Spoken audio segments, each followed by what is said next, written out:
قبل 100 عام كشفت معادلة توحي بأنها بسيطة عن وحدة خفية مدفونة عميقا في نسيج الكون. إنها تحدثنا عن علاقة مدهشة بين الطاقة والمادة والضوء. مكتشفها هو الشاب ألبرت اينشتاين. إنها أشهر معادلة في العالم. الطاقة تساوي الكتلة ضرب مربع سرعة الضوء.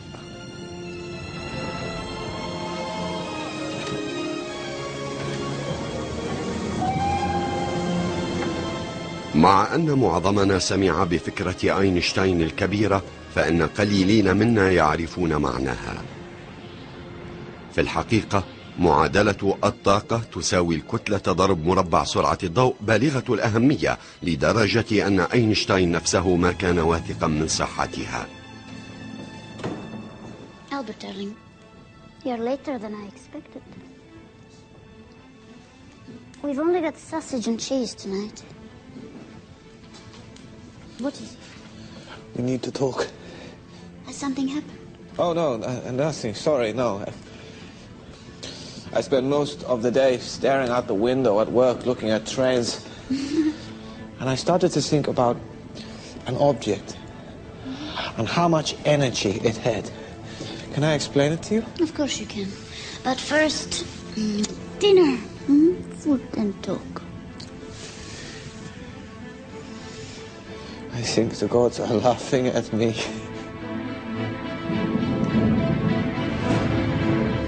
لم تكن أي قوى تسخر من اينشتاين. لقد استحوذت عليه رؤية مذهلة، عمل خاض فيه العديدون قبله. علماء كافحوا وعلماء ماتوا للتوصل إلى بعض أجزاء المعادلة. إن حكاية المعادلة بدأت قبل اينشتاين بمدة طويلة، مع ظهور حرف طاء كرمز للطاقة.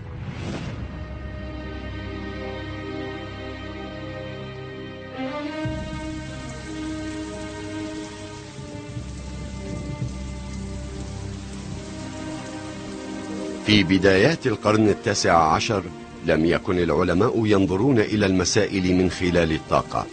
كانوا ينظرون إلى الأشياء على أنها قوى منفصلة، قوى منفصلة إحداها عن الأخرى وغير مترابطة. قوة الريح، قوة إغلاق الباب، قرقعة البرق. فكرة أن يكون هناك نوع من الطاقة الرابطة بين القوى لم تكن قد اكتشفت بعد. جهد شخص واحد سيؤدي إلى تغيير فهمنا لهذا السر الغامض في الطبيعة.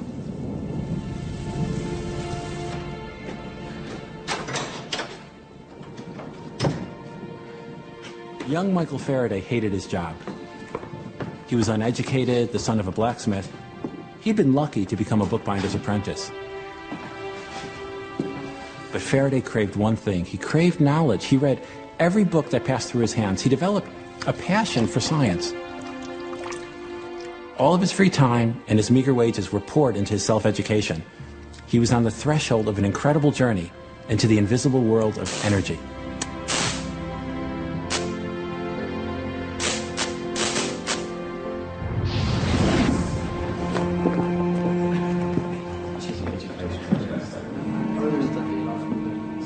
أثار فاراداي إعجاب أحد زبائن سيده، وكوفئ ببطاقة غيرت مجرى حياته. Can I pass, please?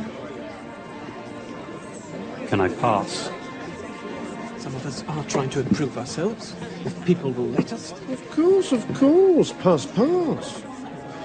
This way to a better life. In the early 1800s, science was a pursuit of gentlemen, something Faraday was clearly not.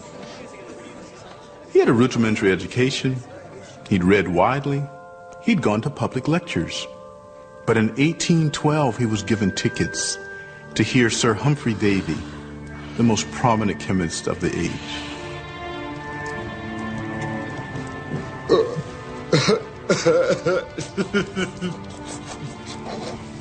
كان علماء القرن 19 نجوم عصرهم. كانت محاضراتهم ذائعة الصيت، ومن الصعب الحصول على بطاقة دخول لحضور إحداها.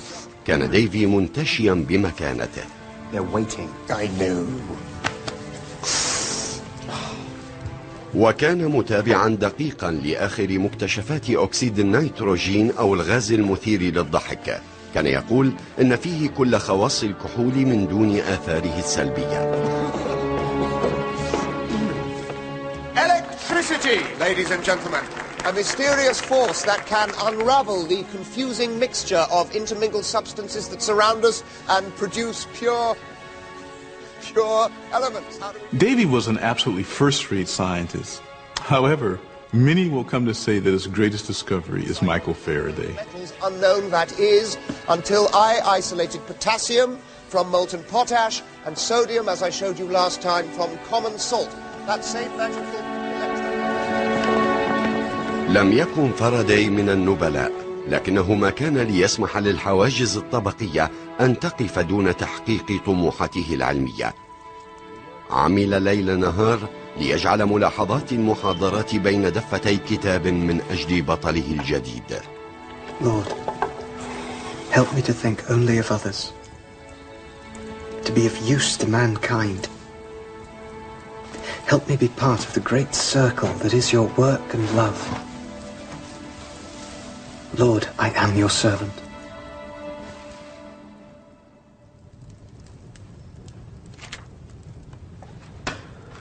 Well, this is excellent work, Faraday.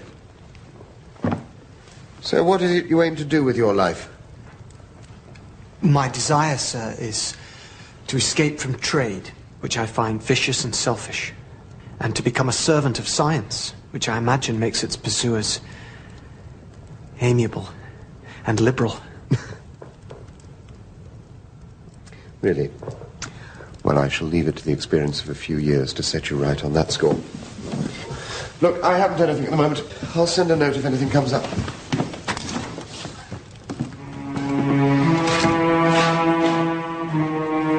على الرغم من هذه الانتكاسة المذلة، قرر فاراداي التخلص من الكدح اليومي، وتكلل سعيه بالنجاح.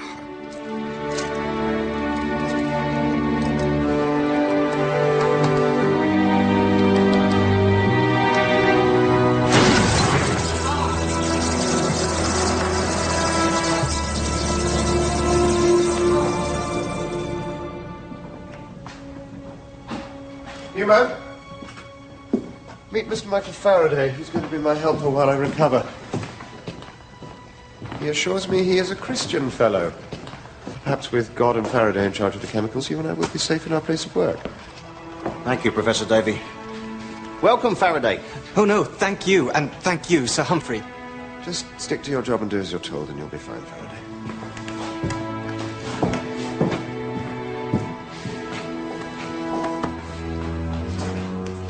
أصبح فاراداي مساعدا مخبريا يهضم بشغف كل معلومة يتلقفها من ديفي. لكن مع مرور الزمن استطاع التلميذ أن يتفوق على أستاذه. الكهرباء كانت صرعة تلك الأيام.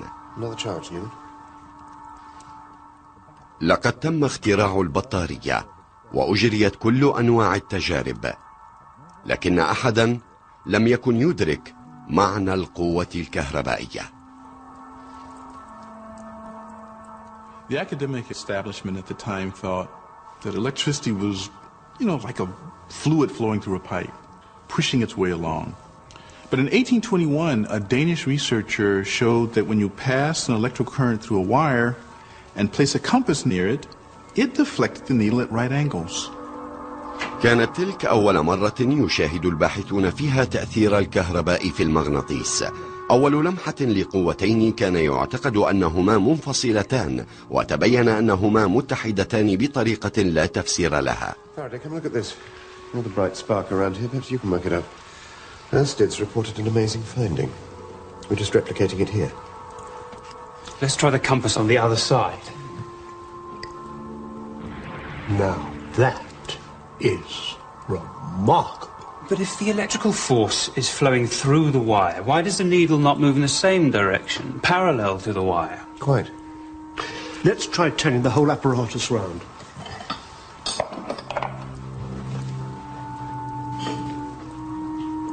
Again, Newman. So, the electrical force goes this way. The compass points that way. How can one affect the other? Perhaps the electricity is throwing out some invisible force as it moves along. What?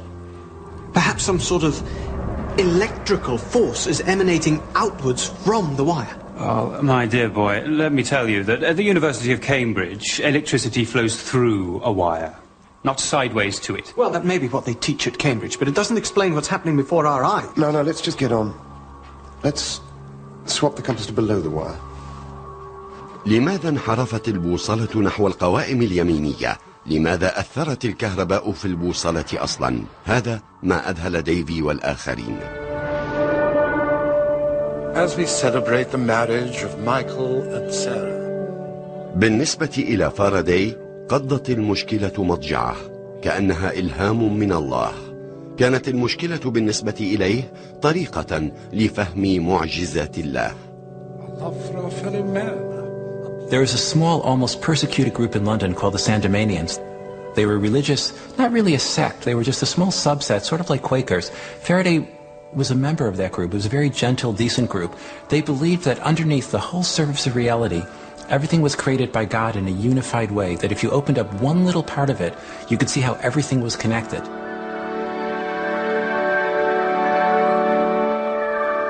Michael Faraday was someone who, like Einstein, thought in terms of pictures. Faraday was different from anybody else. He had a flair for understanding his experiments, for understanding what was really going on inside them. عندما حرك فاراداي البوصلة حول السلك، بدأ يلاحظ نمطا معينا.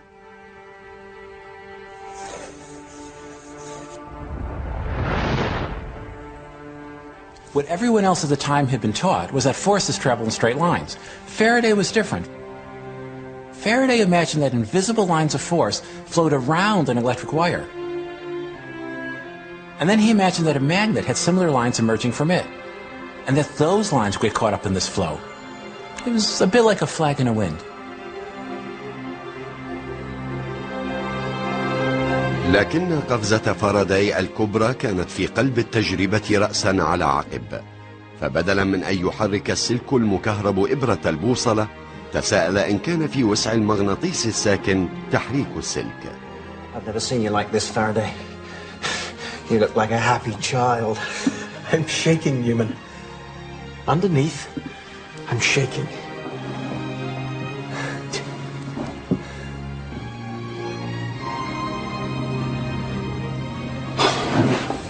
You see, John? You see? Yes.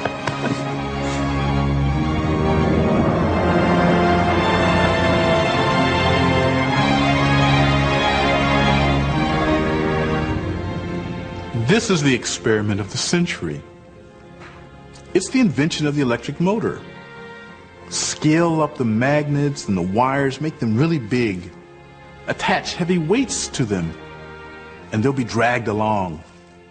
But almost more importantly, he's inventing a new kind of physics here.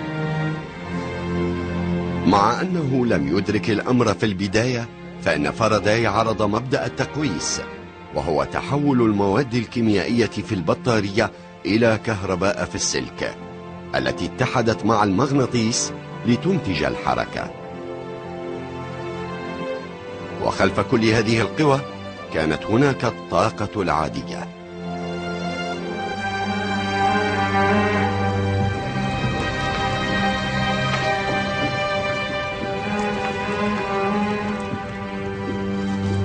A couple of months earlier, Davy had been elected president of the Royal Society, which was the elite body of English science. But then he saw this great discovery published in the Quarterly Journal of Science.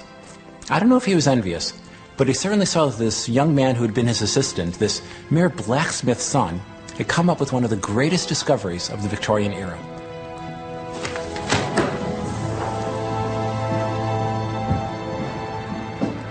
Davy accuses Faraday of plagiarizing similar work from another eminent British scientist, William Wollaston. So, Faraday, what does Wollaston make of all this? He's written to me and assures me that he's taken no offence. And he acknowledges that what I published was entirely my own work. Right. Davy is just being an ass. But will Davy now retract his allegation?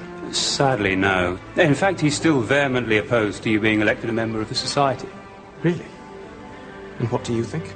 Faraday, my dear boy, you have my vote. And mine. And I believe you even have Wollaston's. What a mess. Well, no matter. It's the science that counts. So tell me, how does this wire of yours spin round its magnet? What mysterious forces are at play?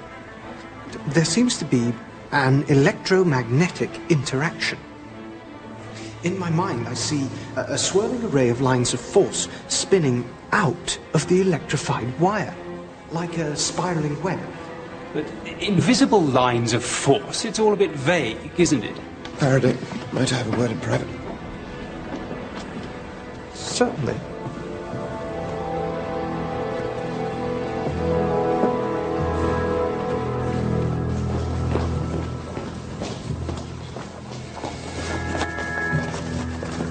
Listen, Faraday, let's stop this nonsense. I want you to take down your ballot paper from the notice board. Sir Humphrey, I see no reason to take it down. My friends have proposed me. It is they who put the paper up. I will not take it down. Good day.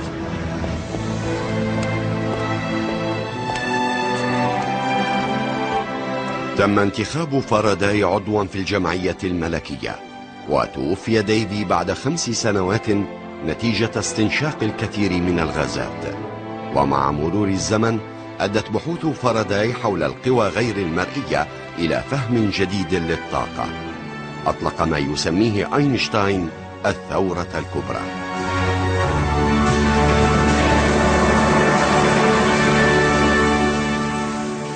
في قلب عالم الطاقة المثير هذا نشأ اينشتاين.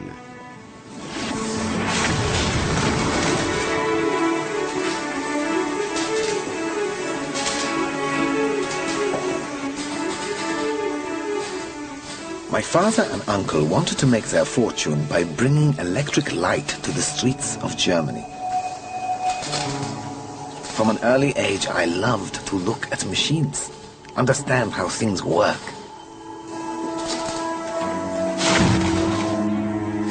He's going to kill himself. Albert, stay there.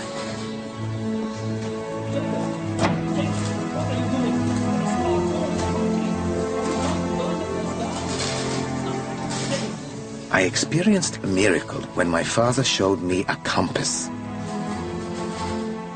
I trembled and grew cold. There had to be something behind objects that lay deeply hidden.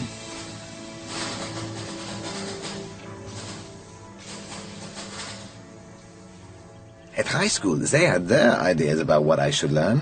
I had my own. I was merely interested in physics, maths, philosophy, and playing the violin. Everything else was a bore. Einstein! On your feet! As you obviously know everything about geology, tell me, how does a rock start run here?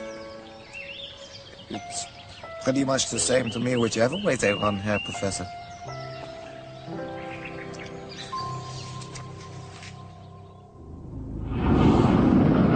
حاول أساتذة اينشتاين أن يدخلوا في رأسه كما حصل مع فاراداي أن الطاقة يمكن أن تتحول من شكل إلى آخر.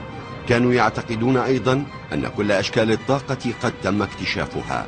كان اينشتاين يحاول إثبات الخطأ الذي تسببوا به. سيكتشف أن خزانا هائلا جديدا من الطاقة مخفي في مكان لم يخطر في بال أحد من العلماء، عميقا في قلب المادة.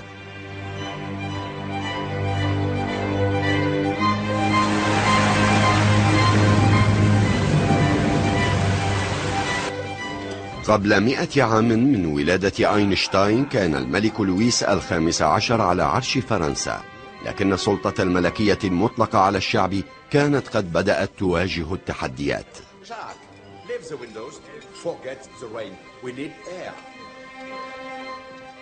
الثورة الفرنسية كانت على الأبواب. This was the era of enlightenment, when intellectuals believed very firmly that the way forward lay in science. And they felt that one of the first tasks that lay ahead of them was to rationalize and to classify every single kind of matter so they could see how it all interacted together.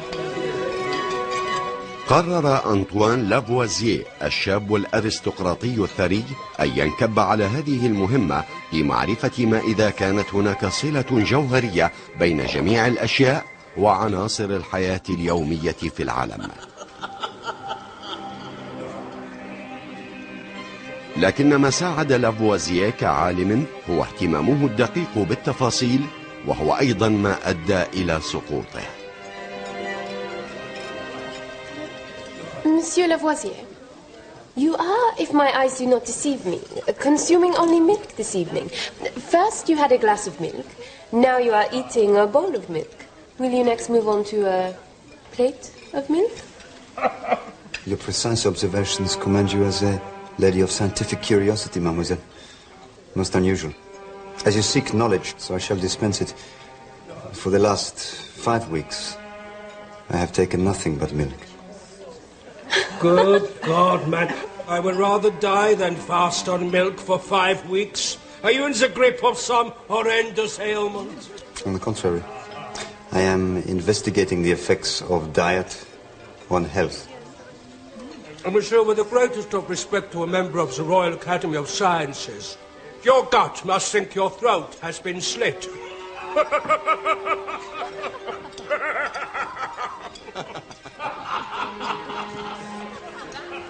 Whereas your gut, Count, is no doubt petitioning the Academy for a widening of your throat.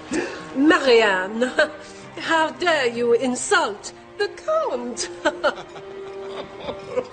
Don't forget what the Count offers.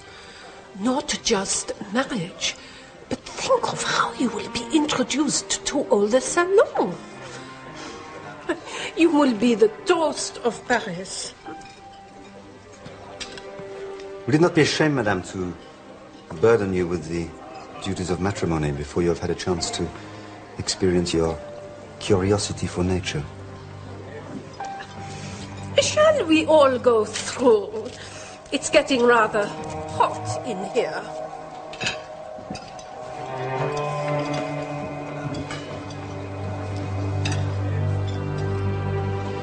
Do you really plan to marry the Amava? There's a plan, but it is not mine. Then I must contrive to save you.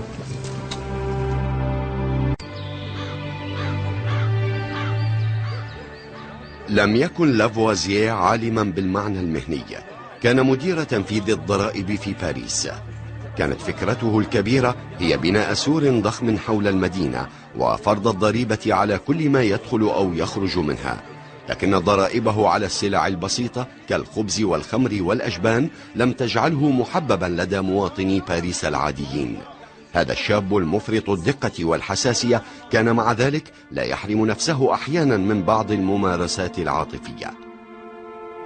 في عام 1771 تزوج لافوازييه من ماري آن بولز ابنة زميله في دائرة الضرائب، وبذلك أنقذها كما وعد من زواج معد مسبقا من كونت يكبرها ب40 سنة.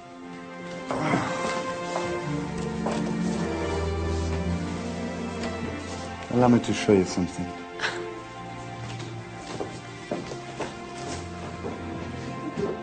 Lavoisier, I think, found his job as a tax collector really rather tedious, and the times he looked forward to were the evenings and the weekends when he could indulge his passion for chemical experimentation. And he called those times his jours de bonheur, his days of happiness. Madame.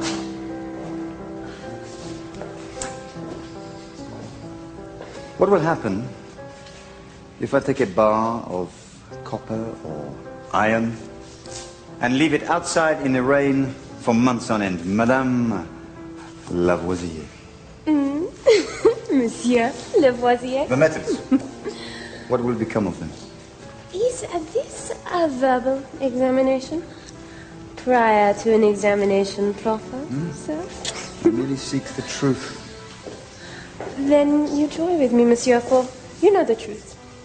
The copper will become covered in a green verdigris, and the iron will rust. I believe the term is calcined.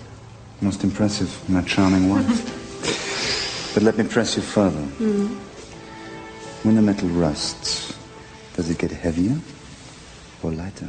Why, sir, I think you mean to trap me. Oh. Then perhaps this little butterfly should land and allow me to take a closer look. Every last citizen in France of sensible age knows that when a metal rusts, it wastes away. It gets lighter and eventually disappears. Stop. I have not finished. Contain yourself, sir. There is more. In a recently published pamphlet by a brilliant young chemist, Antoine Lavoisier demonstrates that the iron combines with the air. It, in fact, becomes heavier. Most impressive. I intend... Now, whatever you intend, monsieur, I intend to be by your side. I will learn all I can about your science and become your worthy colleague. Then let me show you how the iron combines with the air to form such a delicate union. Tomorrow, monsieur. Tomorrow.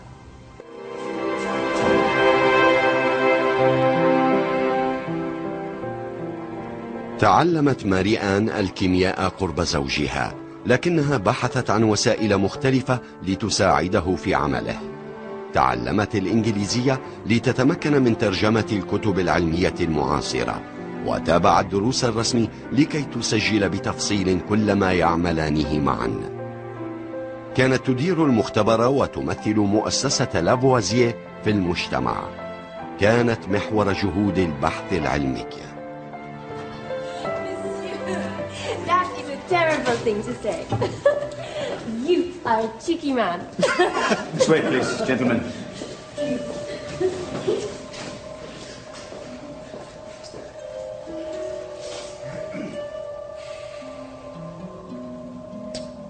Monsieur, it is my great ambition to demonstrate that nature is a closed system. That in any transformation, no amount of matter, no mass, is ever lost and none is gained. Over here, please.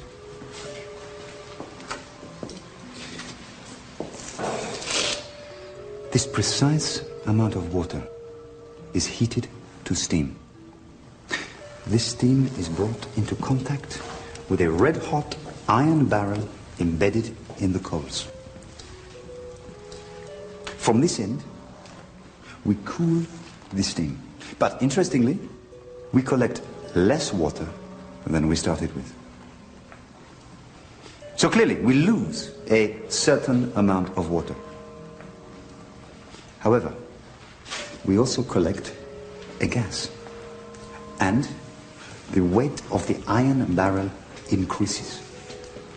Now, when we combine these two increases, the new weight of the iron barrel and the gas we have collected, they are exactly equal to the weight of the lost water.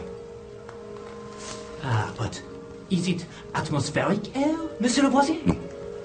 No, because I am measuring it to the very last grain. I can see that it is lighter than the air around us. And, moreover, it is flammable. Voila. Water is made out of hydrogen and oxygen. So what he had done is get the oxygen to stick to the inside of a red-hot iron rifle barrel. He was basically just making rust, which is oxygen and iron, but he was making the rust really quickly. Now that left the hydrogen, what he called combustible air, and that was just floating around as a gas. No mass had been lost, it had merely been transformed. And now he wanted to transform it all back into water.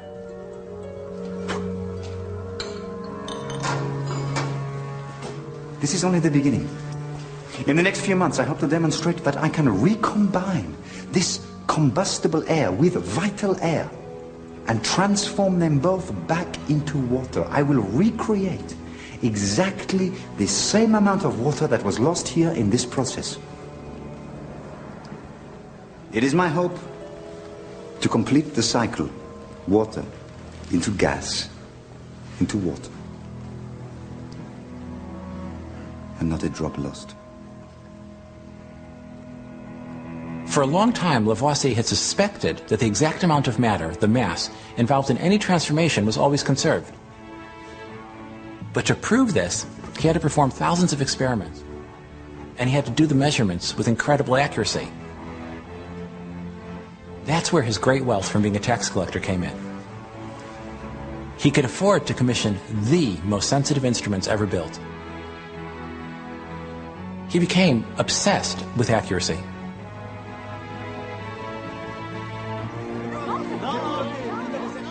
لكن وسائل لافوازيه الصارمة في دقتها بدأت أيضا تثير غضب الباريسيين الجائعين المتذمرين.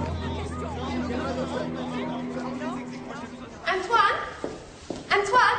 Oh, wake up, Antoine! Sorry. What time is it? It is almost time to receive Monsieur Marat. The Academy asks you to assess his designs. He claims to have made a great discovery. Oh, Antoine, have you forgotten? There's another charlatan with an idea to peddle. God give me patience.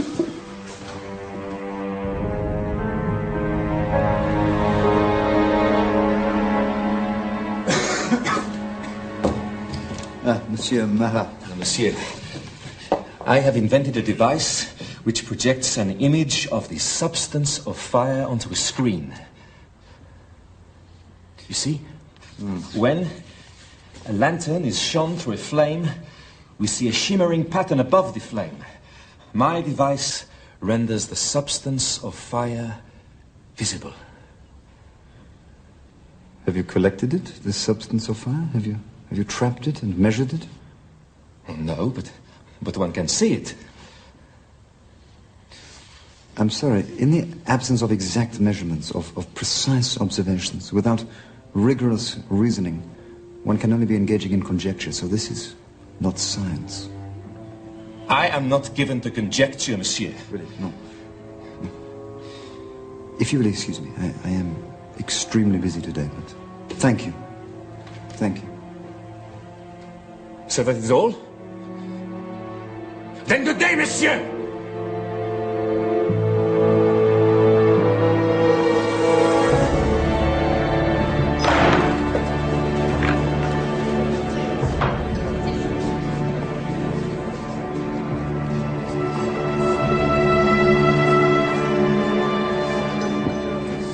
Let me guess, Marat.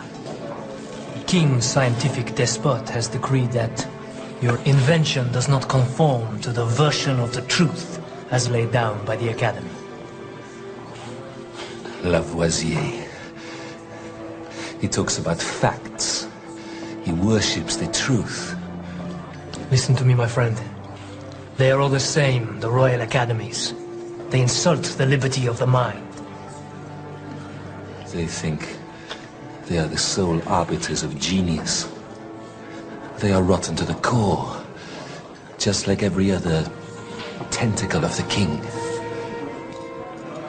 The people. It is they who will determine right and wrong. Don't worry.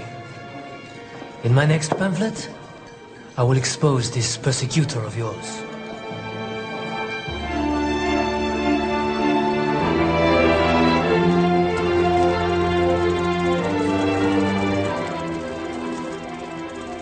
طوال سنوات قامت جماعة لافوازيه بحرق وقص وصهر وغلي كل مادة في المتناول. بيّنوا أنه إذا كان المرء دقيقا في جمع كل الأبخرة والسوائل والذرور الناتجة عن عمليات التحويل فسيجد أن الكتلة لا تنقص. السوائل قد تتحول إلى غازات، والمعادن قد تصدأ، والخشب قد يصبح رمادا ودخانا، لكن المادة، تلك الذرات الدقيقة التي تتشكل منها كل عناصر المادة، لا تتبدد أبدا. وقد توج هذا الاكتشاف باستخدامهم المميز للكهرباء الساكنة لإعادة تركيب الأكسجين والهيدروجين كماء.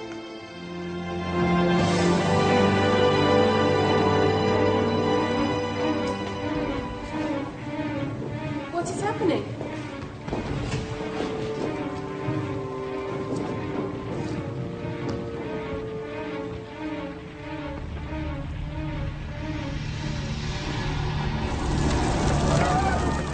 عندما انفجرت الثورة الفرنسية، تم إعدام العائلة الملكية ورموز الطبقة الأرستقراطية بالمقصلة.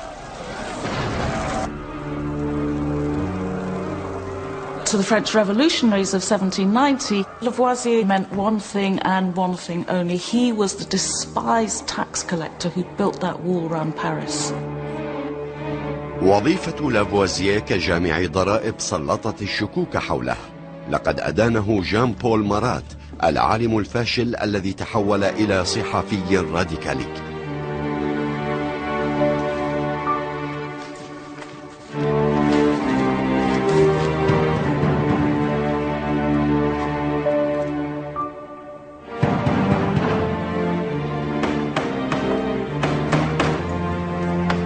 Où est Lavoisier? Je sais pas.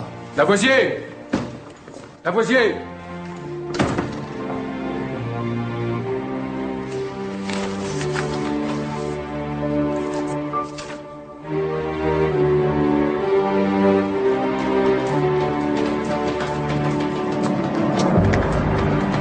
Lavoisier!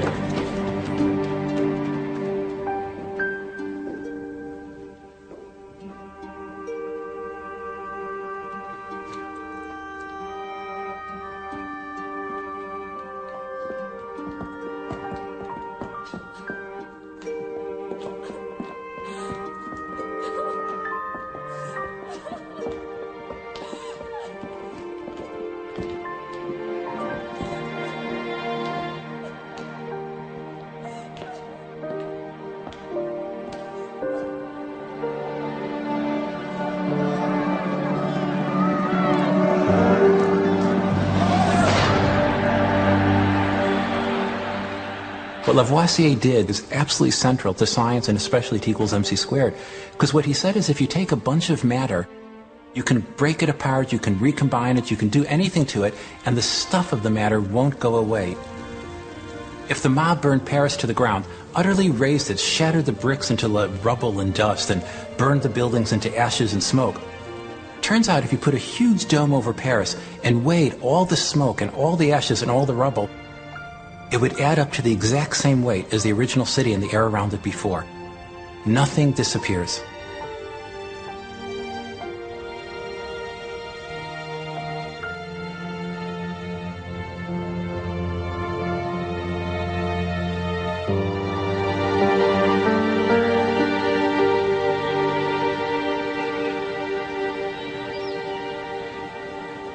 بعد قرن من ذلك الزمن تم تصنيف الطبيعة إلى نوعين: الطاقة، القوى التي تحرك الأشياء، والكتلة، وهي المواد التي تتشكل منها تلك الأشياء.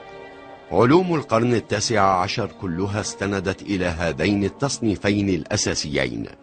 القوانين التي كانت تحكم أحدها لم تكن تنطبق على الآخر، لكن اينشتاين الشاب حديث العهد بالفيزياء لم يكن يحب القوانين.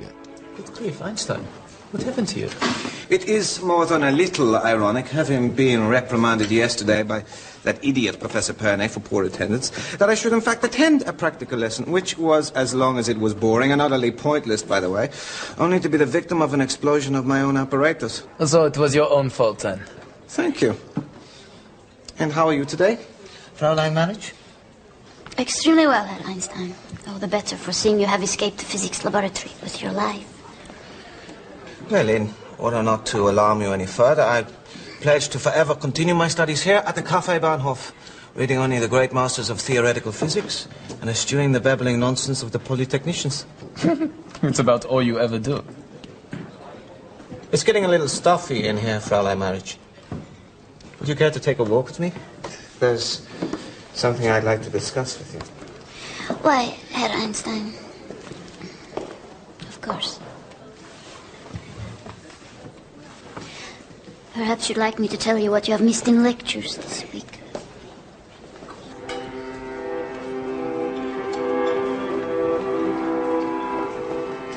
Einstein wasn't exactly a model student. He excelled in certain subjects, especially physics and math, but he wasn't very diligent in a lot of his other classes. He was undoubtedly very questioning, which seems to have annoyed most of his professors throughout his life. He would pursue his fascinations with just incredible determination. We know from his letters that Einstein, even from the age of 16, was literally obsessed with the nature of light.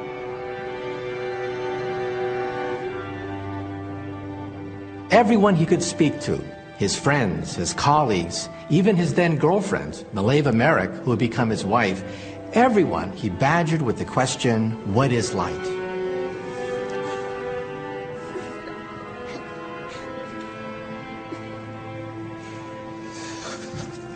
What would I see if I rode on a beam of light? What? A beam of light? By what method do you propose to ride on this beam of light? The method is not important. Let us just imagine we two are young, radical, bohemian experimenters, hand in hand on a journey to the outer reaches of the universe, and we are riding on the front of a wave of light. I really don't know what you are suggesting, Herr Einstein. Do you wish to hold my hand or ridicule me? Ridicule you? No, never. I merely want you to help me to understand. What would we see, do you think, if we were together? And we sped up and up until we caught up to the front of a beam of light.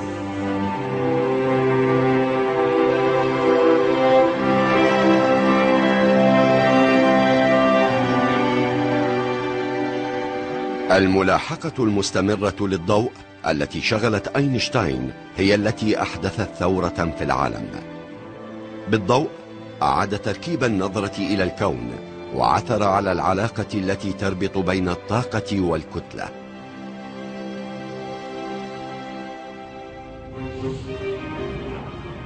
الضوء يتحرك بسرعة تبلغ 670 مليون ميل في الساعة. لهذا استخدم العلماء حرف السين للدلالة على السرعة.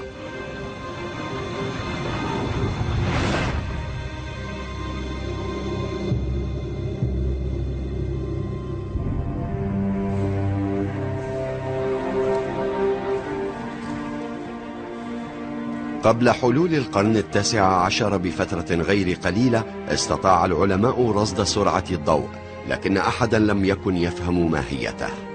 في إنجلترا استطاع رجل أشرنا إليه سابقا تقديم تخمين مدروس. بعد وفاة السير هامفري ديفي أصبح مايكل فاراداي البروفيسور فاراداي أحد أهم الذين أجروا التجارب في العالم. كانت المؤسسة العلمية لا تزال ترفض فكرة أن الكهرباء والطاقة المغناطيسية إن هما إلا مفهومان لظاهرة واحدة سماها فاراداي الكهرومغناطيسية. مع ذلك كان عليه أن يقدم عرضا أكثر إثارة لجمهوره. Invisible lights that can emanate from electricity in a wire, from a magnet, or even from the sun. For it is my contention that light itself is just one form of these vibrating lines of electromagnetism. بذل فاراداي جهده طوال 15 سنة لإقناع المشككين بأن الضوء هو موجة كهرومغناطيسية، لكنه كان يفتقر إلى الرياضيات المتقدمة لدعم رأيه. أخيرا جاء من يؤازره. البروفيسور جيمس كلارك ماكسويل آمن بصحة رؤية فاراداي البعيدة النظر، وكان لديه الطريقة الرياضية لإثباتها.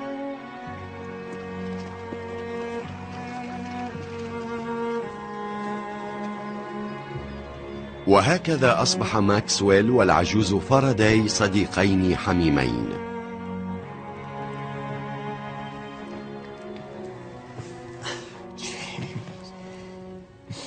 James, forgive me. A word of advice. Don't get old. Michael, how are you? I'm fine. Memory isn't too good. Well, I thought you might like to see what I've just published. Oh, yes. Yes.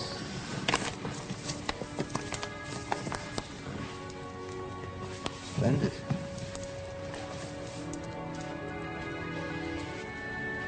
So your results show that when electricity flows along a wire, what it actually does is create a little bit of magnetism. And as that magnetic charge moves, it creates a little piece of electricity. Electricity and magnetism are interwoven, like a never-ending braid. So it is always pulsing forward. It's wonderful. Wonderful. Michael, there's something very crucial in maths. This electricity producing magnetism and magnetism producing electricity, it can only ever happen at a very particular speed. The equations are very clear about it. They come up with just one number. 670 million miles per hour. I'm not sure. It's the speed of light. That is the speed of light. You were right all along. Light is an electromagnetic wave. أثبت ماكسويل أن فاراداي كان محقا. الكهرباء والمغناطيس هما مظهران لوحدة أعمق، لقوة تدعى اليوم الكهرومغناطيسية، تنتقل بسرعة 670 مليون ميل في الساعة. أما بشكلها المرئي فهي ليست أكثر من الضوء نفسه.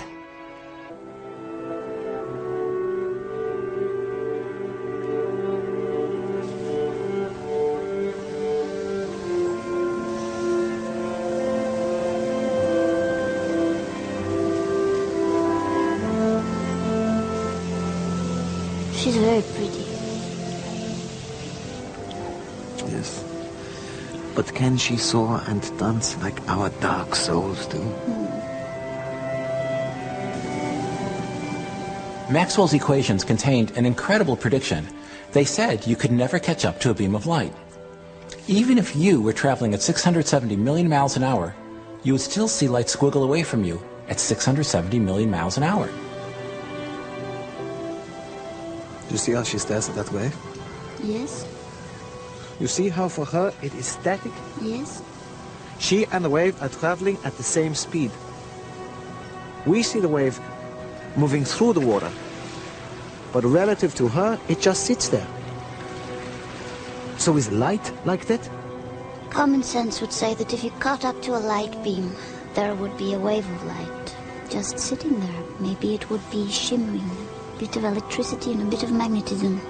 So, if she was traveling alongside the light wave, it wouldn't be moving. It would be static.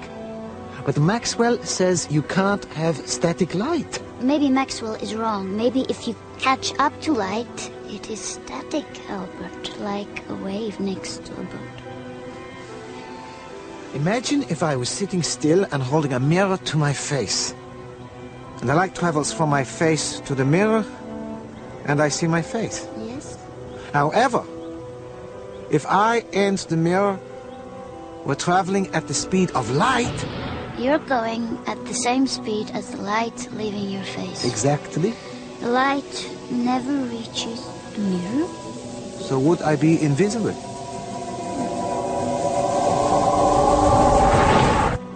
That doesn't make sense. كان اينشتاين الشاب قد بدأ يدرك أن الضوء لا يشبه أي نوع من أنواع الموجات.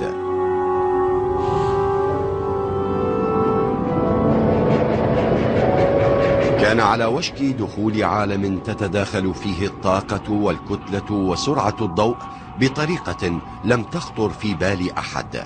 لكن كان هناك جانب رياضي يحتاج اينشتاين إليه، وهو عملية التربيع الرياضية اليومية.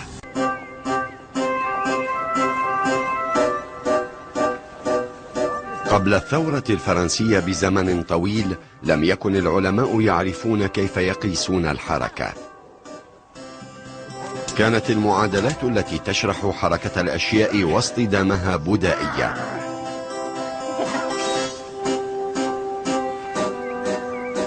أما المساهمة الهامة في هذا الموضوع فجاءت من مصدر غير متوقع. أعرفكم بالأرستقراطية، ابنة أحد رجال حاشية الملك لويس الرابع عشر، إيميلي دو شاتلي.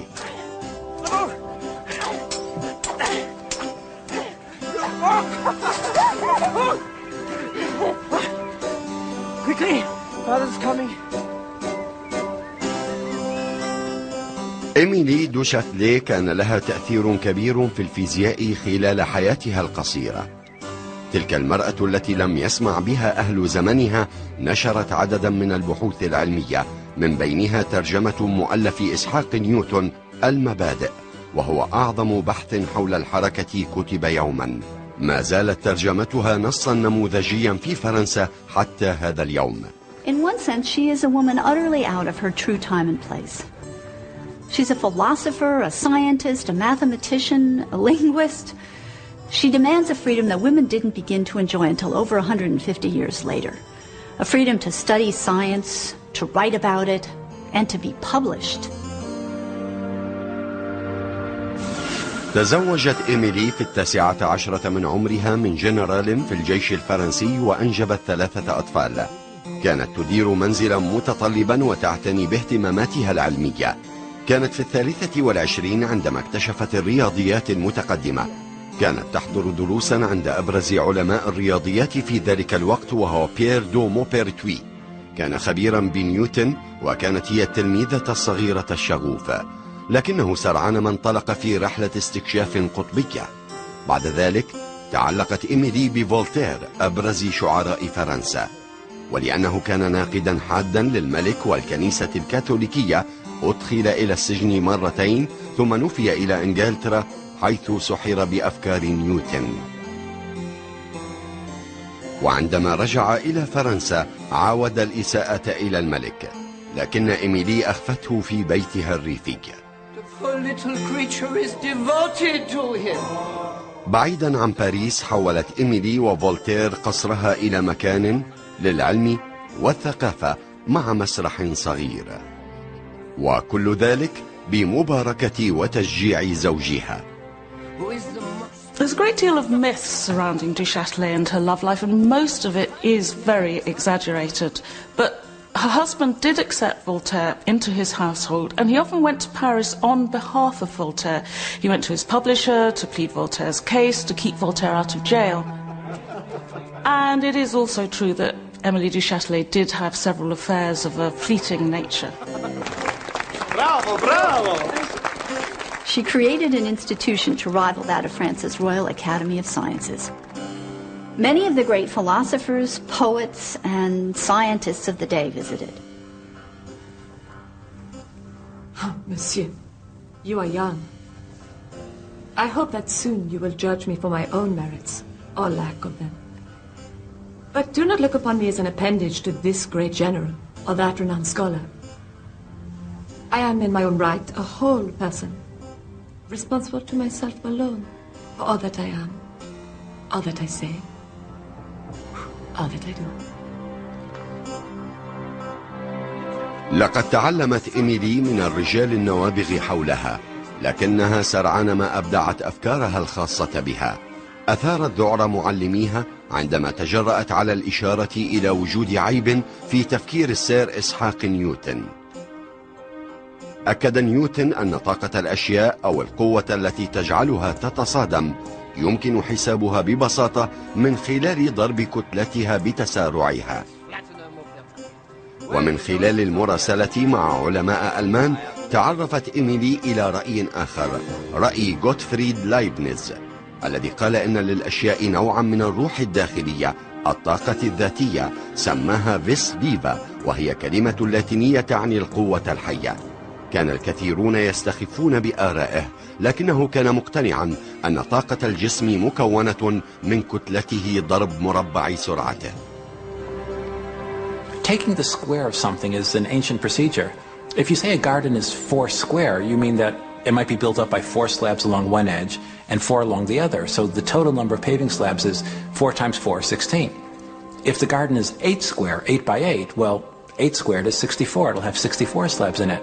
This huge multiplication, this building up by squares, is something you find in nature all the time.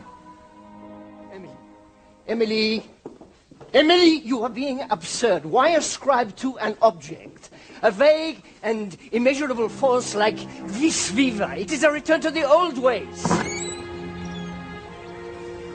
It is the occult. When movement commences, you said it is true that a force is produced which did not exist until now.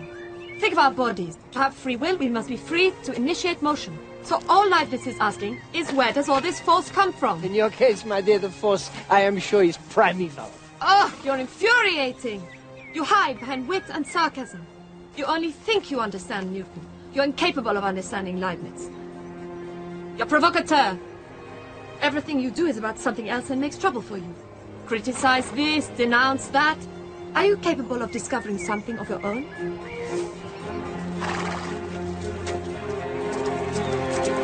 I discovered you!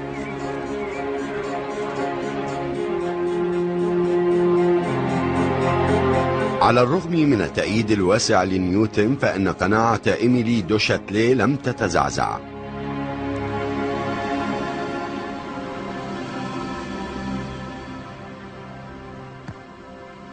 وفي النهاية عثرت على تجربة قام بها عالم هولندي يدعى ويلم سيغرافيساند، أثبتت وجهة نظرها.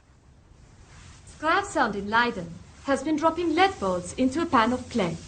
Dropping lead balls into clay? How very imaginative. Using Newton's formulas, Monsieur Voltaire, he then drops a second ball from a higher height, calculated to exactly double the speed of the first ball on impact. So, Monsieur, care for a little wager? Newton tells us that by doubling the speed of the ball, we will double the distance it travels into the clay. Leibniz asks us to square that speed. If he is correct, the ball will travel not 2, but 4 times as far. So, who is correct? Monsieur, I feel Mr. Newton's reputation dwindling ever so slightly. Oh, mon père, do not succumb to her. There is no earthly reason to ascribe hidden forces to this Dutchman's lead balls. Well, the ball travels 4 times further. Turns out, Leibniz is the one who was right. It's the best way to express the energy of a moving object. If you drive a car at 20 miles an hour, it takes a certain distance to stop if you slam on the brakes. If you're going 3 times as fast, you're going 60 miles an hour, it won't take you 3 times as long to stop. It'll take you 9 times as long to stop. Oh, well, it does seem worth consideration. Perhaps we might look over his calculations. I have already checked his figures.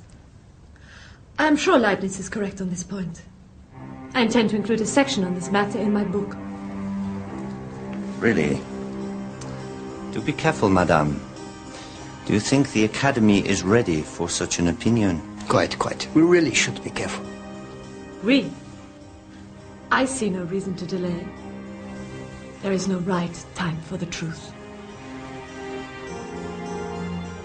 Émilie du Châtelet published her Institutions of Physics in 1740, and it provoked great controversy. Voltaire wrote that she was a great man whose only fault was being a woman. In her day, that was a great compliment.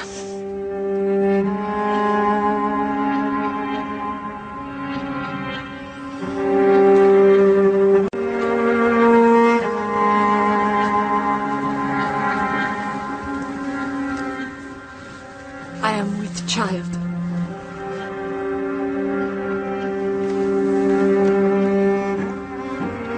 You are sure? Undoubtedly. 2 to 3 months. I'm afraid that... You are afraid? You should...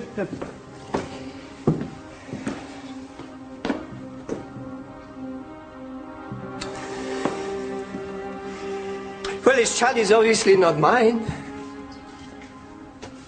Nor is it your husband's.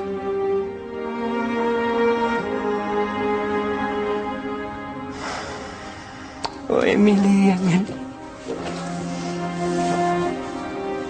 Emily du Châtelet knew that in the 18th century, for a woman to become pregnant at the age of 43 was really very dangerous.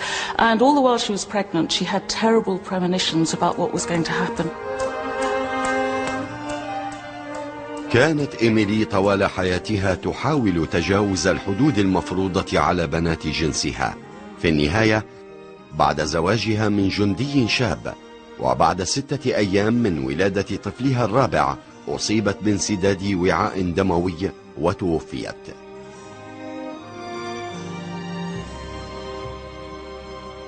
أثارت نظرية إيميلي أن طاقة الجسم معادلة لمربع سرعته جدلا حادا. لم يتم قبول فكرتها إلا بعد 100 عام من وفاتها، وذلك عندما جاء اينشتاين واستخدم هذه الفكرة الملهمة لجمع الطاقة والكتلة مع الضوء.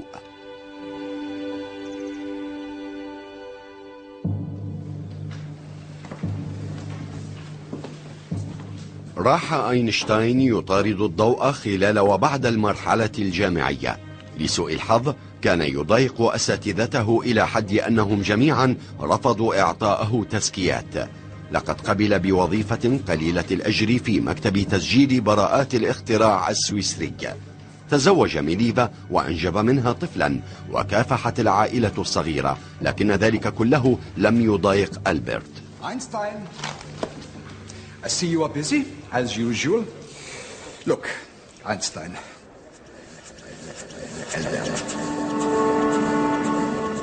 You have shown some quite good achievements, but listen, about your promotion. I really think it would be better to wait until you have become more fully familiar with mechanical engineering. I'm sorry. Perhaps next time.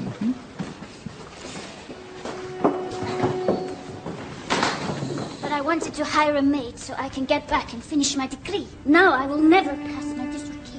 Oh, come, my pretty little duck. All will be fine. You'll see. How will it be fine, Albert? Do I have to just wait another year until you are promoted? Come on, come on. Oh.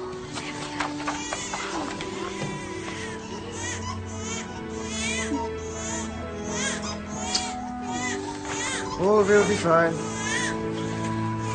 All will be fine. You'll see. There really is a very charming but kind of a self-centered streak to Einstein. He focuses only on his particular obsessions. If the rest of the world fits in around him, that's fine. If they can't, it doesn't bother him.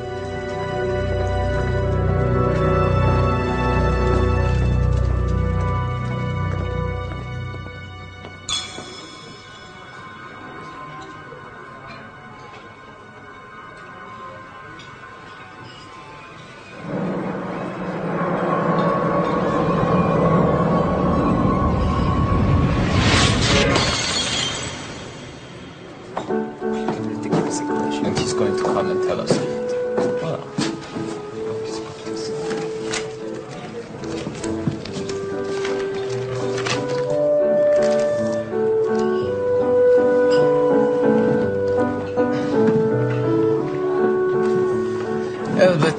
Albert, a pretty neck and your head spins. Okay, so we must behold and comprehend the mysterious.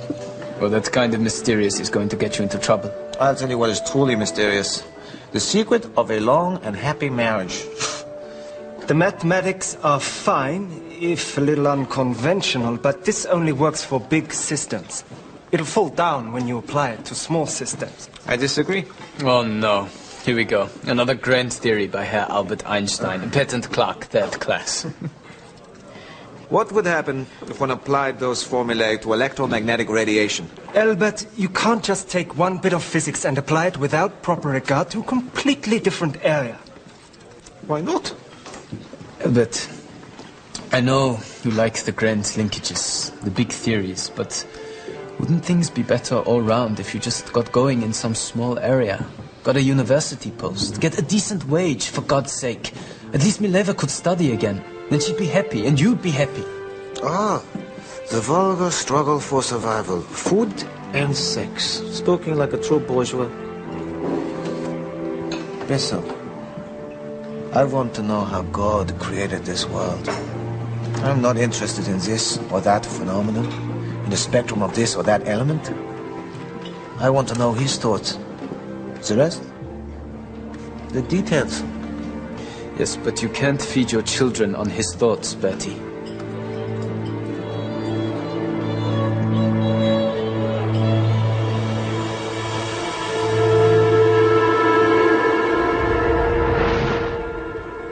So it turns out Einstein was going for a walk with his very close friend, Michel Besso. They'd studied physics together and talked about physics and philosophy for years and years. They were very close. They had cornered the question of light from every possible angle. See, this clock over here. بينما كان أينشتاين وبيسو يتساءلان كم يستغرق الضوء ليصل إليهما من ساعات بمختلف المسافات، لمعت في رأس أينشتاين رؤية هامة.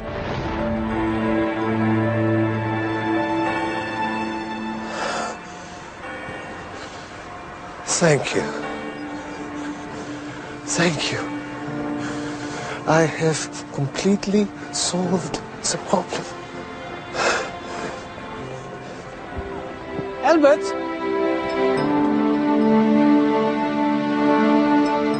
What Einstein did was completely turn the problem on its head.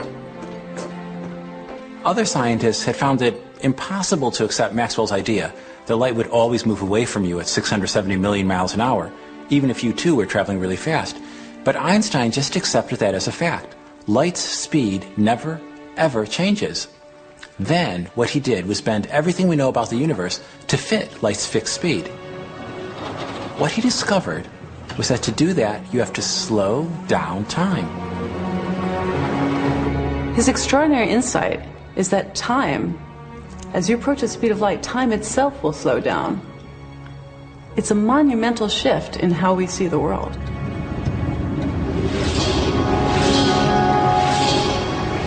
The very instant when Einstein had this brilliant insight that time could slow down, well, the floodgates began to open. You see, before then, people had assumed that time was like a wristwatch on God's hand, that it beat at a steady rate throughout the universe, no matter where you were.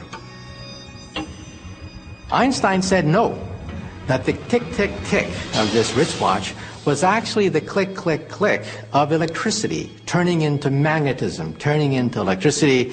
In other words, the steady pace of light itself.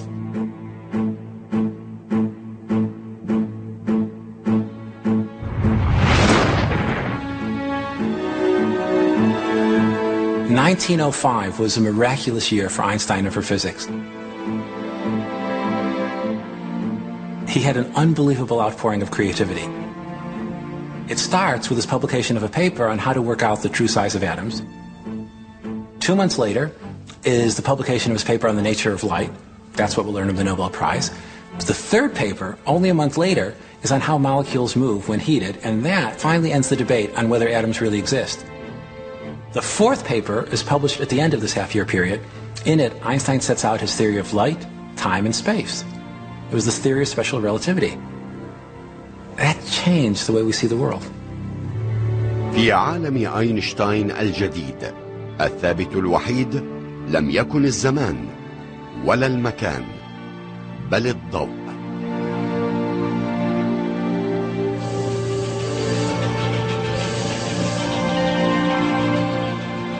لكن عام أينشتاين المشهود لم ينتهي.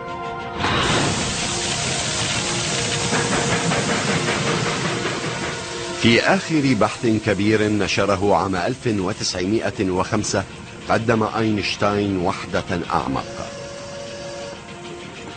في أثناء حسابه لكل التعقيدات في نظريته لاحظ علاقة غريبة أخرى، علاقة بين الطاقة والكتلة والضوء.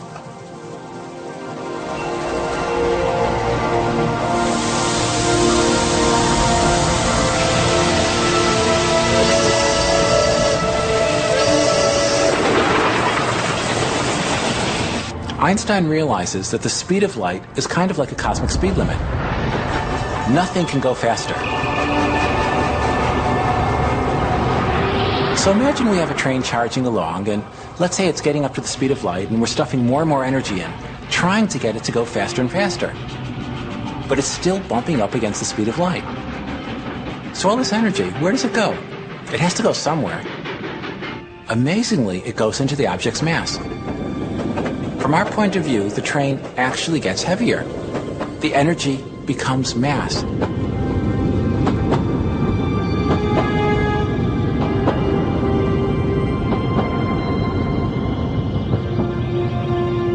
It's an incredible idea. Even Einstein is amazed by it.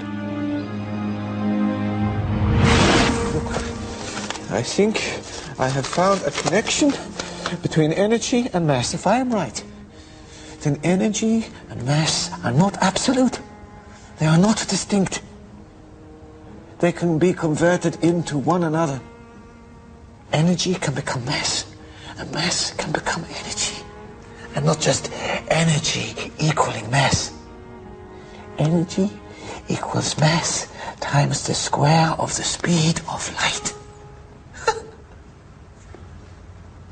Would you like me to check your mathematics?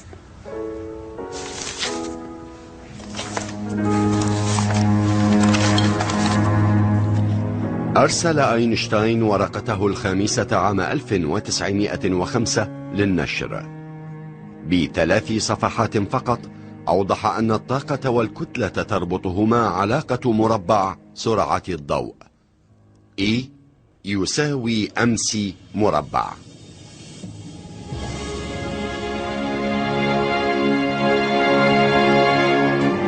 ب4 نقطات في سلم الطبيعة تمكن موظف براءة الاختراع هذا من تأليف لحن جديد كان حصيلة سنواته العشر في رحلته مع الضوء. Here we are for thousands of years thinking that over here is a world of objects, of matter, and over there is an entirely separate world of movement, of forces, of energy. And Einstein says, no, they're not separate.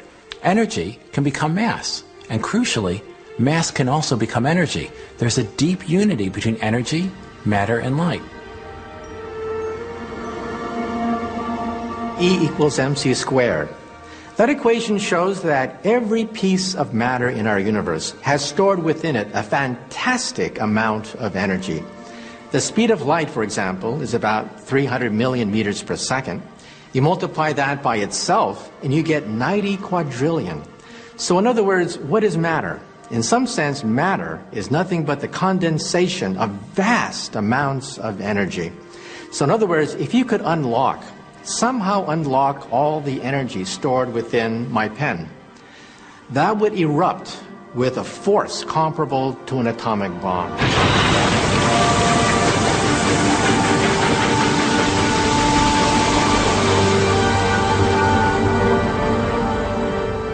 After Einstein's fifth great 1905 paper, physicists no longer spoke of mass or energy.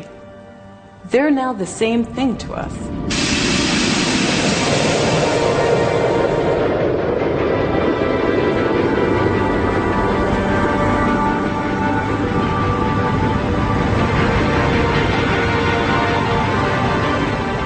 لعل أعظم سنة بالنسبة إلى العلوم الإنسانية قد انتهت إلى الصمت المطبق.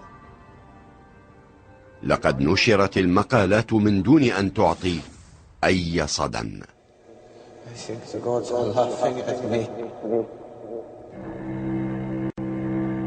ثم بدأت الأمور تتحرك. رسالة هنا، ورقة هناك. طوال 4 سنوات راح اينشتاين يجيب على كل تساؤل بجدية وأمانة، محاولا شرح أفكاره الصعبة والمعقدة لعلماء الفيزياء. I love the idea that life just went on as normal. Here are these universe-changing papers circling around, and the world is struggling to come to terms with them. Einstein had a fan club of just one. Luckily, it happened to be the most important living physicist. Einstein. Max Planck has sent someone to see you. Max Planck? Yes, he has sent his assistant. He's here to see you.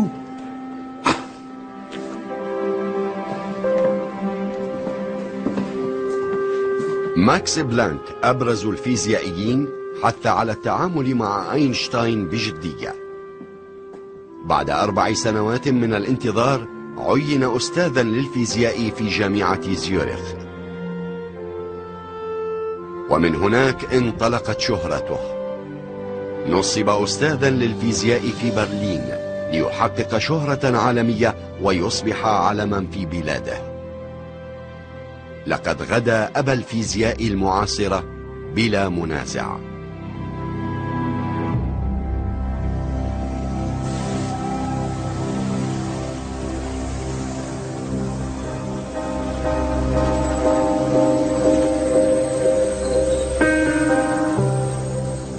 لكن نجاح اينشتاين أدى إلى فشل زواجه. في عام 1919 طلق ميليفا وتزوج ابنة عمه.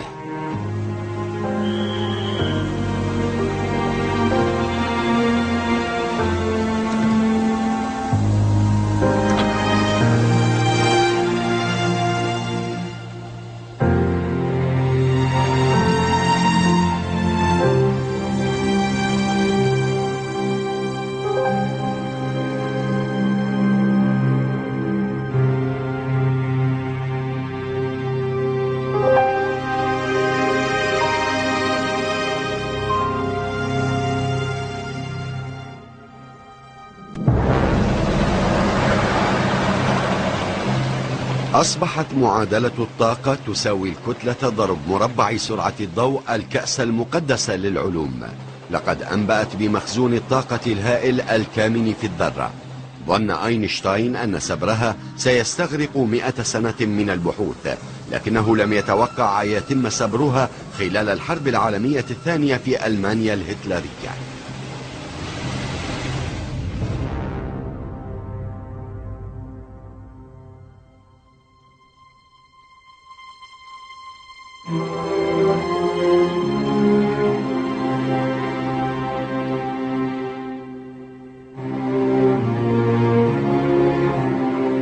كانت ليزا مايتنر النمساوية ذات 28 ربيعا امرأة خجولة جدا.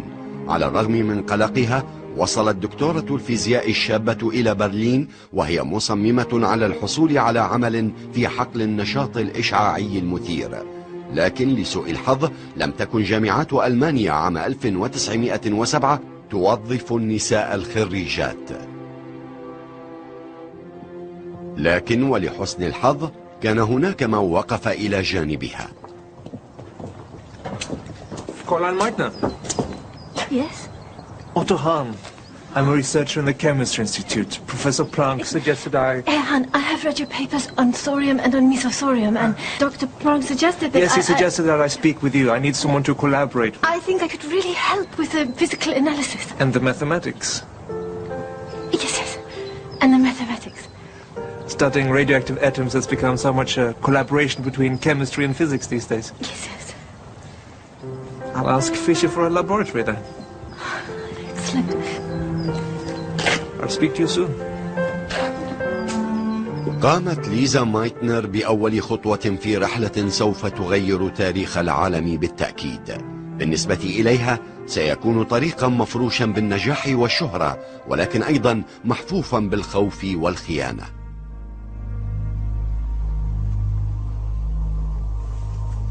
At this time, not a lot was known about the atom. At first, people thought it was like a miniature solar system. There was a solid nucleus at the center, and electrons would spin around it, sort of like planets around our sun. A little later, some researchers proposed that the nucleus itself wasn't a solid chunk, but is made up of separate particles of protons and neutrons. But then, in what are called radioactive metals, things like radium and uranium, the nucleus itself seemed to be unstable, leaking out energy and particles.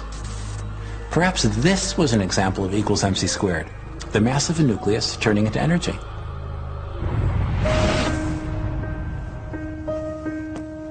تعاون مايتنر وهاهن في فك أسرار الذرة بدأ بظروف غير متساوية، فقد قدم له مختبر، أما هي فأرغمت على العمل في مستودع للأخشاب. I see you haven't set your hair on fire. Herr Hahn? The boss, he thinks that if he lets women into the chemistry institute, they'll set their hair on fire. Oh, so his beard must be fireproof. Good day, Herr Hahn. Good day. You see, I am non-existent to this place. At least physicists recognize me for my abilities. Yes, where would we chemists be without the steadying hand of the physicists?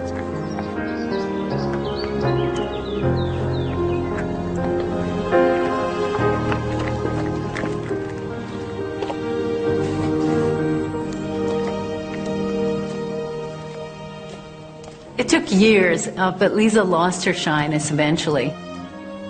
In 1912, she and Hahn moved to the brand new Kaiser Wilhelm Institute for Chemistry, where their status was really that of equals. Lisa became the first woman in Germany ever to have the title of professor.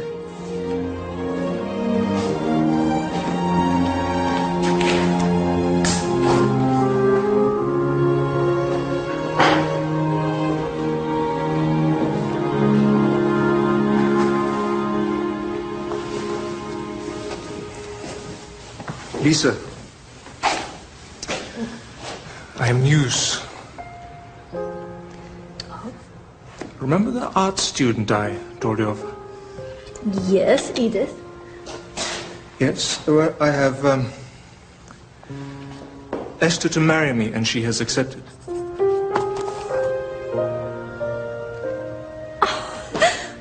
Oh, Dr. Hahn, congratulations. Yes, well, I wanted you to be the first to know. I'm very pleased for you. Very pleased.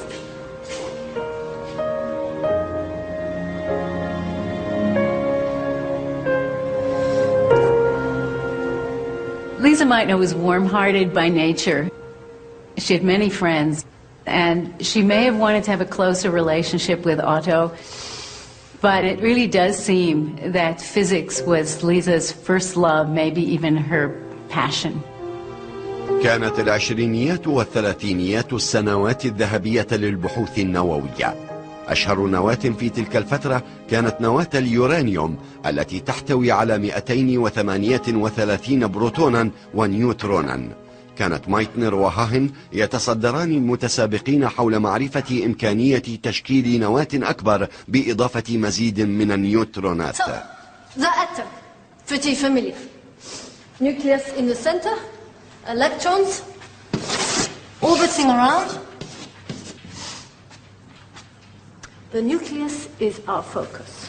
The nucleus made up of protons and neutrons. Now, the largest nucleus that we know is that of the uranium atom. Its nucleus is a tightly packed structure of 238 protons and neutrons.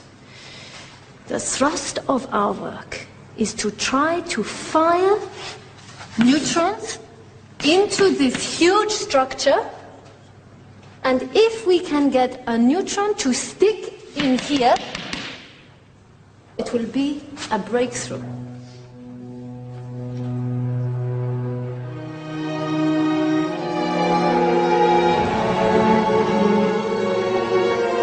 كانت مايتنر على وشك التوصل إلى اكتشاف كبير، لكن ألمانيا في الثلاثينيات كانت مكانا خطرا حتى على عالم من الدرجة الأولى. The US endangers our institute.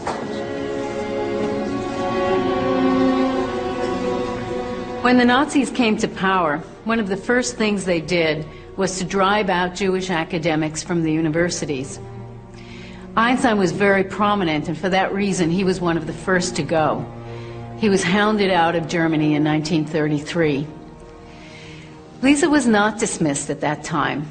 She was able to stay because she was Austrian. But in March 1938, Austria was annexed into Germany, and at that point her situation became untenable.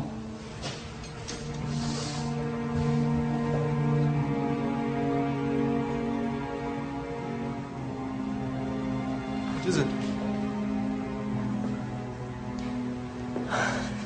Frightening news.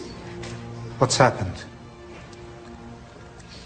Kurt Hess is going around saying that I should be got rid of. I actually knew. I heard today I was going to speak to the treasurer of the institute before I told you. We'll speak to him tomorrow. Come on, let's get you home. It's late.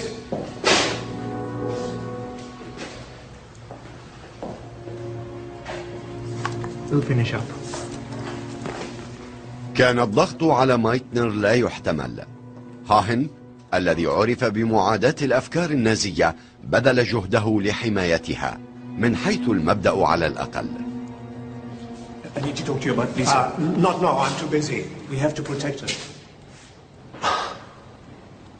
How? What can we do? The situation is the way it is. Who knows what will happen next? She can't stay. It's just not tenable. But she hasn't got a visa or even a valid passport. And she may soon be forbidden to leave Germany.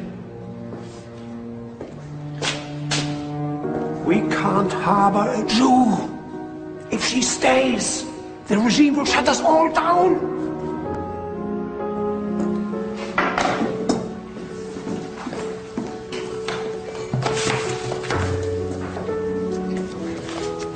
Lisa.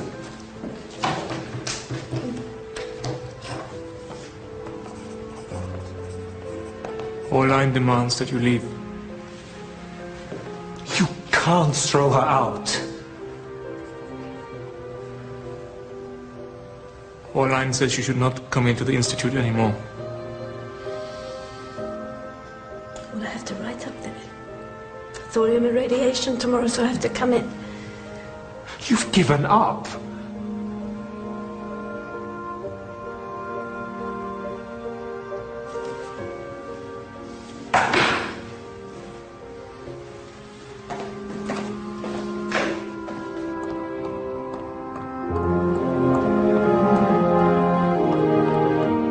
عندما تبين أن مايتنر قد تطرد أو تعتقل، راح الفيزيائيون في أنحاء أوروبا يدعونها لمؤتمرات مقدمين لها مبررات للخروج من ألمانيا. رفض النازيون السماح لها بالخروج. في تموز عام 38 ذهب أحد زملائها الهولنديين إلى برلين وهربها معه في قطار إلى هولندا. كانت الرحلة مرعبة إلى درجة أنها في لحظة ما توسلت إليه أن يعيدها، لكن على الرغم من الخطر المحدق تمكنت من العبور.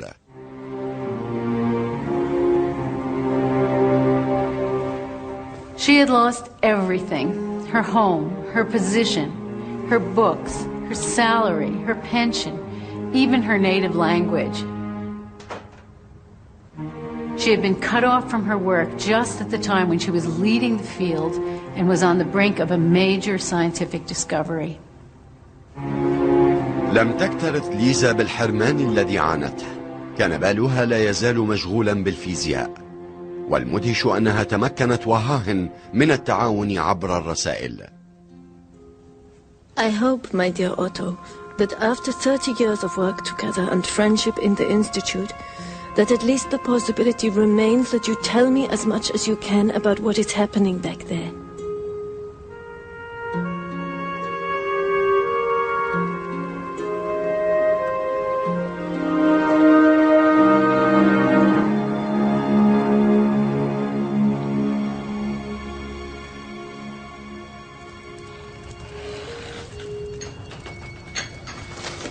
Lisa was invited by an old student friend to spend Christmas on the west coast of Sweden. Her nephew, Otto Robert Frisch, who was also a physicist, came to join her there. Aunt? Aunt? Aunt? Lisa, how are you, my dear? Merry Christmas, Aunt. I need your help. Come on, let's go out. But I was hoping you'd help me.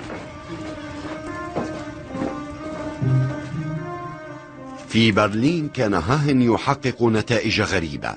لم يجد ما يؤكد الاعتقاد بأن قصف نواة اليورانيوم بالنيترونات يؤدي إلى زيادة حجمها. في الواقع بدت تجاربه وكأنها تلوثت بالراديوم الذرة الأصغر حجما. كان بحاجة إلى خبرة مايتنر بالتحليل. وعن بعد شعرت مايتنر بأن شيئا مختلفا تماما يحدث في تجاربهما. Hahn and Strassman are getting some strange results with the uranium work. Really? A couple of months ago, Hahn told me that they were finding radium amongst the uranium products. We are looking for a much bigger element, and here we're finding something much smaller. I urged Hahn to check again. It couldn't be radium. And now he writes to me and tells me that it's not radium, it's barium. That's even smaller. Exactly. Hahn is sure that it's another error, but I don't know anymore. It is at least possible that barium is being produced. So Hahn still needs you to interpret the data. It is my work too, you know. Exactly. Well, I can't be there, can I? Come on, let's walk.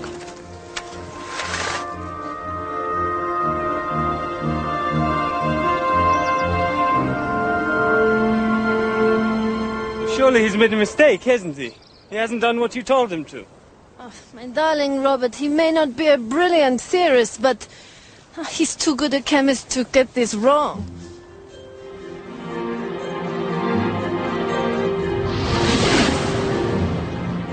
If you imagine a drop of water, a big drop, it's unstable, on the verge of breaking apart.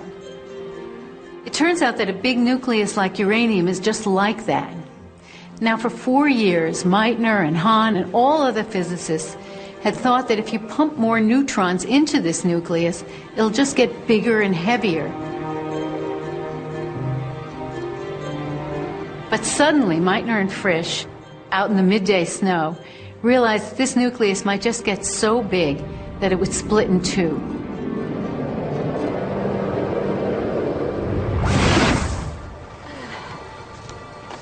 If the nucleus is so big that it has trouble staying together, then couldn't just a little tiny jog from a neutron... Yes, but if the nucleus did split, the two halves would fly apart with a huge amount of energy.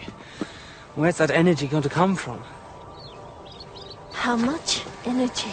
Well, we worked out that the mutual repulsion between two nuclei would generate about 200 million electron volts. But something has to supply that energy. Wait, let me do a packing friction calculation.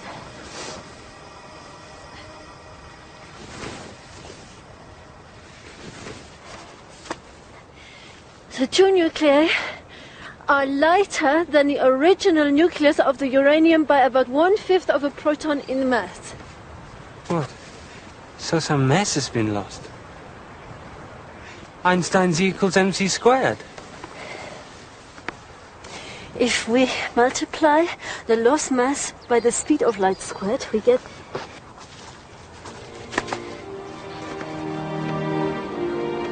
200 million electron volts. He split the atom. No.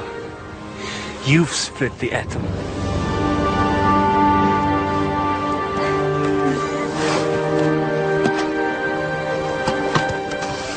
It was an amazing discovery.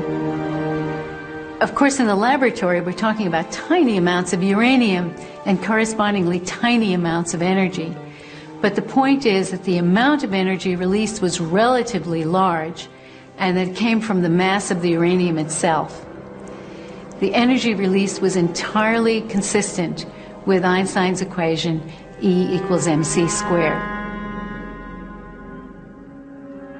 نشر فريش ومايتنر اكتشافهما الذي سمياه الانشطار النووي، لكن الخيانة كانت في انتظارهما، إذ تعرض أوتو هاهن لضغط من النظام النازي لاستثناء زميلته في البحث لعدم يقينهم من ولائها. وحده حصل على جائزة نوبل لعام 44 على الاكتشاف، ولم يكد يذكر دور مايتنر الهام في الكلمة التي ألقاها. وبعد الحرب زعم هاهن أنه هو وليس مايتنر من اكتشف الانشطار النووي. Now I want to write something personal, which disturbs me and which I ask you to read with more than 40-year friendship in mind and with the desire to understand me. I am now referred to as Hans' long-time co-worker. How would you feel if you were only characterized as the long-time co-worker of me? After the last 15 years, which I wouldn't wish on any good friend, shall my scientific past also be taken from me? Is that fair? And why is it happening?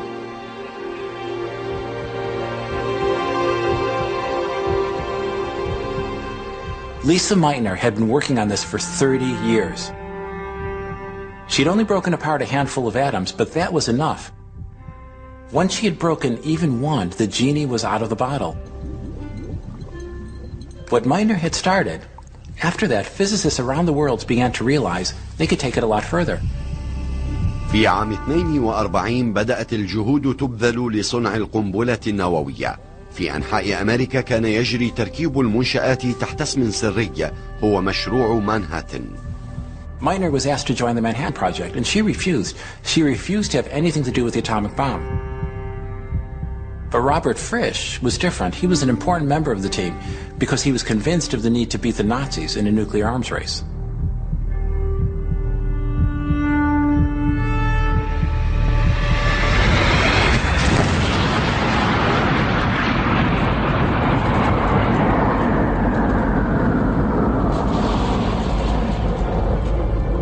لم تستخدم القنبلة النووية ضد ألمانيا، لكن القنبلتين اللتين ألقيتا فوق هيروشيما وناكازاكي عبرتا عن القوة التدميرية الكامنة في معادلة الطاقة تساوي الكتلة ضرب مربع سرعة الضوء.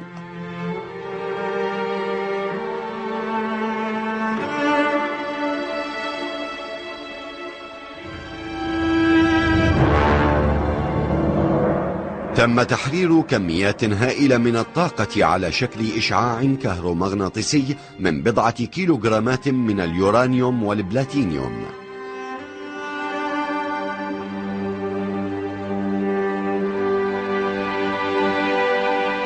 إن كانت بحوث أكثر علماء الدنيا موهبة قد أدت إلى اختراع سلاح دمار شامل، لكن المعادلة نفسها كان لها حكاية موازية تتصف بالإبداع والجمال.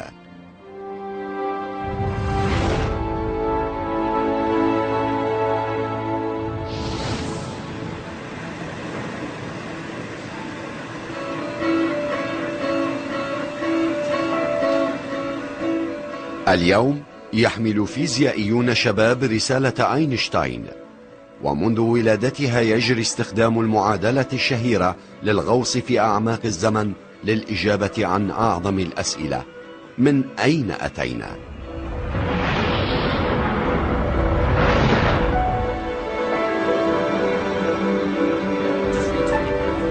في مسرعات الجسيمات دفع الباحثون مكونات الذرة باتجاه سرعة الضوء وصدموها معا لتخلق ظروفا أشبه بظروف الانفجار الكبير. E equals mc squared actually tells us how the Big Bang itself happened.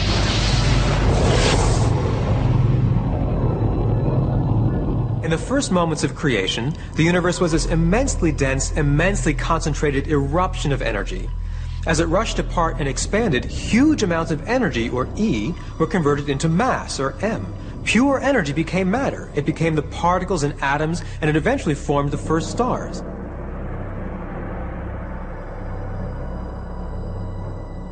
Our sun is a huge furnace floating in space, and it's powered by equals mc squared. Now, it turns out every second, 4 million tons of solid mass of the sun disappears.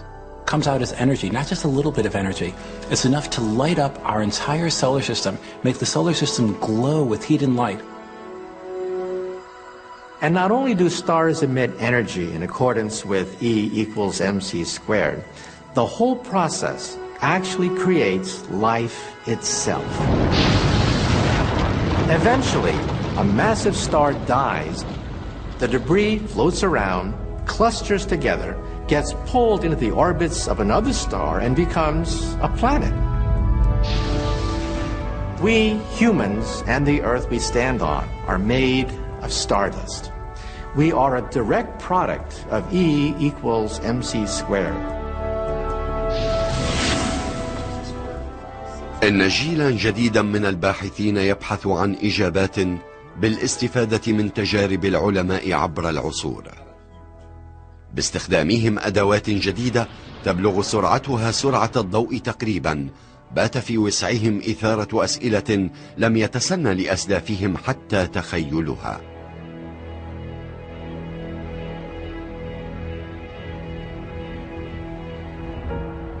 كان اينشتاين يعرف أن رحلة الاكتشاف مؤلمة أحيانا ومفرحة أحيانا أخرى. إنها قديمة قدم الفضول البشري ولا تتوقف أبدا.